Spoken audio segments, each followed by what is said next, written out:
Hi y'all, it's me. As promised, I'm back with a tutorial on how I made Kholoud's mini book.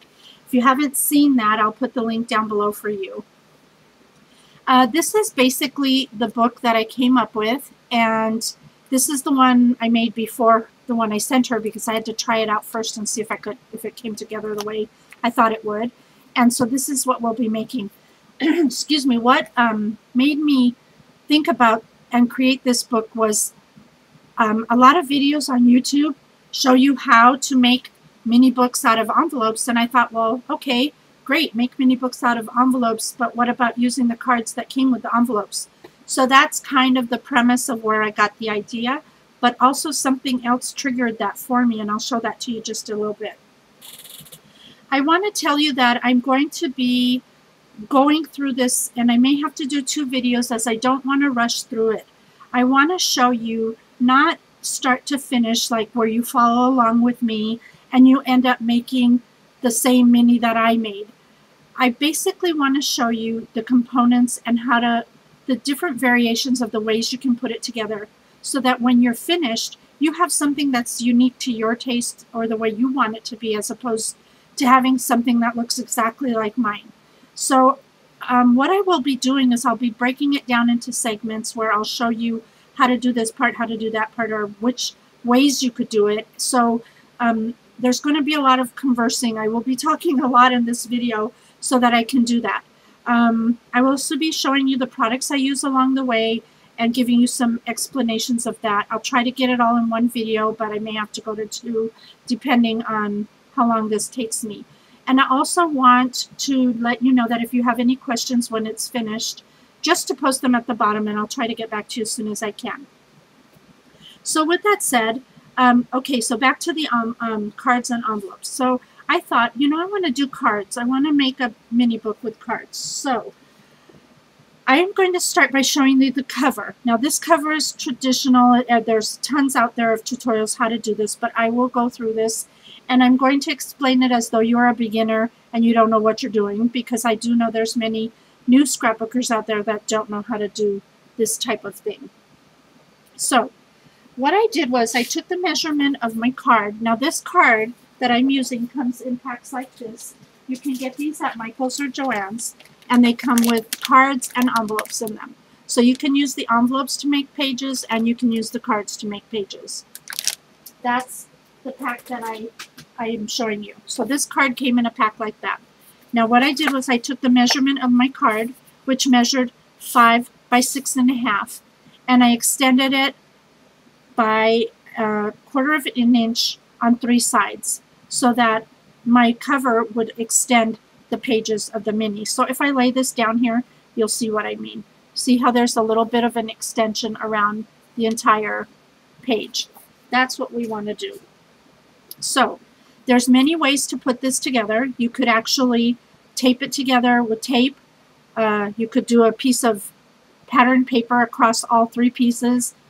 I don't want to do that. I choose not to, because to me, with all the opening and closing that mini books tend to get, paper can eventually tear. So for me, I prefer to use one of 2 things. I like to use ribbon, and if you've watched some of my tips and tutorials, I believe this was one of them, where you adhere ribbon down to one side and you adhere the other part of the ribbon down to this side, which makes a cloth hinge. Therefore, it can withstand the opening and closing all the time.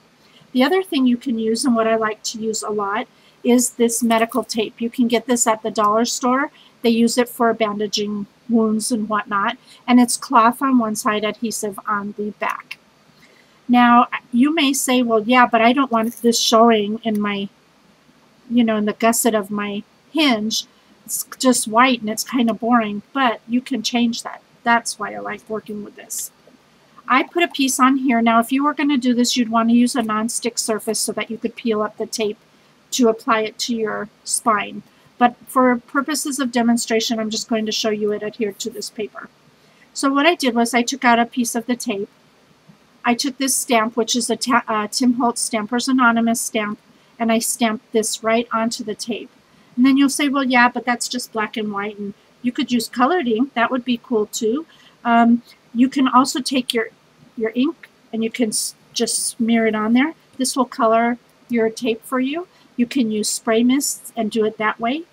You can take the stamp set that matches your paper collection if it has one, and you can stamp those images on so it will tie in with all your paper collection. That's another cool way of doing it, so that the piece that peeps out right here in the middle will be colored and stamped, and it won't matter once your paper's on. So with that said, I basically am not going to do that for the demonstration, but more so I'm going to show you how to do this. I'm simply laying a piece of the tape down. I'm going to do it, if I can get it off my finger, I'm going to do it, it's don't want to stick to everything. I'm going to do it with the sticky side up, and I'm going to begin with one of my covers. Shoot, this is going to stick on me like crazy. It's sticky. Anyway, you just want to lay your cover down on the tape and try to make sure it's flat. You don't want any bumps in it. This is just the way I choose to do it. Okay, once you have that, you're going to take the next piece, and this you're going to leave at least 1/8 or 1/4 of an inch space gap between the two pieces. And just go ahead and make sure it's even and stick that down, just like that.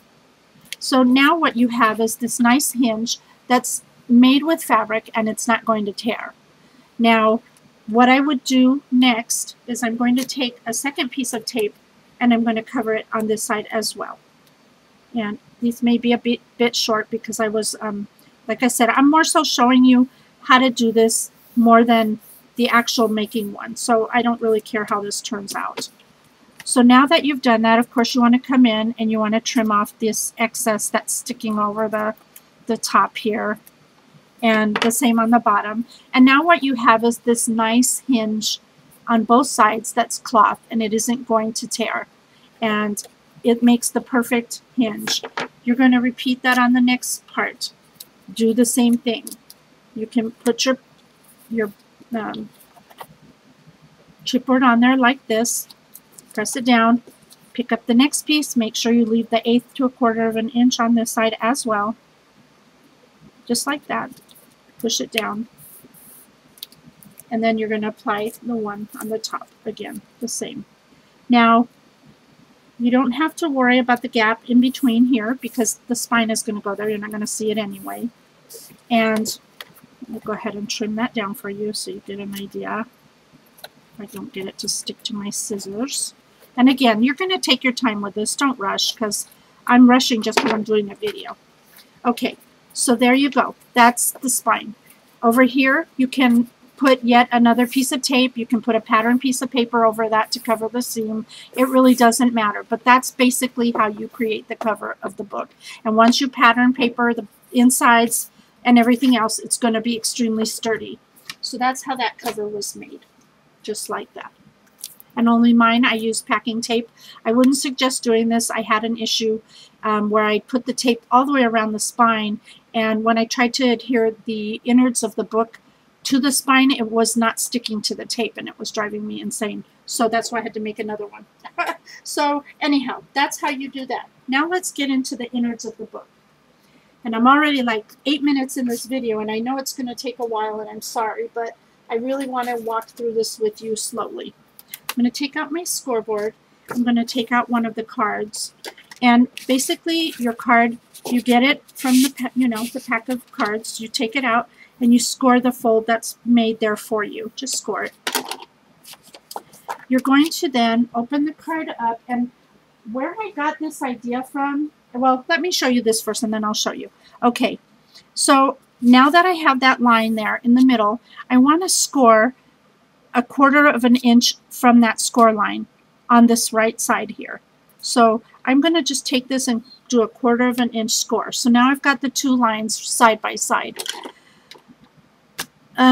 You can make this 1/2 inch if you want a 1/2 inch gusset. However much width you need between your pages is how much you'll score here. Now, keep in mind, whatever you've scored on the right of the original fold is how much you're going to cut off on the left side of the card. So I scored 1/4 of an inch on the right. That means I need to cut off 1/4 of an inch on the left. So let me grab my trimmer, and I'm going to put that here. and I am going to measure it at 1/4 of an inch right there, and I'm going to trim off on the left that 1/4 of an inch. The reason you do that is so that when you score the card on the fold that you made, which I'll show you right now, and score that crease, that score, that 1/4 inch score that I made, I'm going to go ahead and fold that, and I'm going to make sure the edges stay lined up. Use your bone folder, crease it down nice and good. Make sure you always crease everything. Then you're going to see that from the original fold and the one you did, you've got a 1/4 inch gusset right there. And if you don't cut off the other side, it's going to be a 1/4 inch longer than the one below it. That's why we cut off the piece, so that the two edges line up. I will do that one more time for you so that you can see how that was done again. So here's the original fold of the card. I'm going to score that down really good with my bone folder. And I'm going to open it up, and I'm going to do a 1/4 inch line on the right side of the card. And I'm going to get my trimmer. And before I trim it, actually, let me show you what I was talking about. Okay, so now I've done the 1/4 inch. I'm going to score and fold that down. Make sure you keep the top and bottom level so that you get a nice crease in your card. And there you have that gusset that you just created, so that you can embellish your pages a little bit without having the bulk. Now you see what happens. I ended up with a 1/4 inch too much on the left side of the card because I scored into that side. That's why I had to come back and cut this 1/4 inch off. So I'm going to go ahead and do that for you one more time as well. The right side I scored at the 1/4 inch mark, and on the left I'm going to cut off a 1/4 inch. Again, if you make the gusset a 1/2 inch, then you would be cutting a 1/2 inch off. So that's all you need to remember as far as the pages are concerned, and the sizing and the cutting. If you choose to do this with cardstock or with chipboard, you could do it too. You don't have to use cards. You can do the same procedure with chipboard as you do with the cards. I just figured it was a nice way to use the cards. Now, as you can see, I have a bunch of them done already right here. And I actually planned for 5. 1, 2, 3, 4, 5. I'm going to take away 2 of these because my spine was determined, the middle part of my spine where I measured it at 1.5 was because when I measured my spine here, it was 1 1/4. So I made it a 1/4 inch bigger. That's how you determine the width of your spine. And as you can see, once you get all your pages put together, you've already got a book going on here. And the seam is beautiful. They line up perfectly flat once you adhere them together. And I'm going to go through that with you just now as how to get all that done. But this makes the nice spine. This is the area you tape, and you adhere it straight down to the center of that spine there that you created. And therein lies the book itself. Very, very simple. That's the way you create the pages. And what gave me that idea, and I'm going to end the video after this and continue on with part 2 so I can show you all the other parts, is that I was at Michael's and I love these cards. I picked them up, these right here. And as you can see, if you look at the top, that's what they look like. They looked just like mine, what I did. And I figured out how to do that. And that's what gave me the idea. So I will eventually be making a mini with those cards. And the way I'm going to do that with those is turn them inside out so that the pages are going to actually be corrugated. And then I will do my embellishing and matting and everything on here. And I will do that to every card. I will flip it around and then adhere the pages together like this to make the book. So that's what gave me the idea of doing it with the cards. So I'm going to end the video here, and I'm going to continue on part 2 with how to do the pages, the different ways to do the pages, and a bunch of other great tips that you're going to want to see along the way. So I hope to see you at part 2. Bye for now.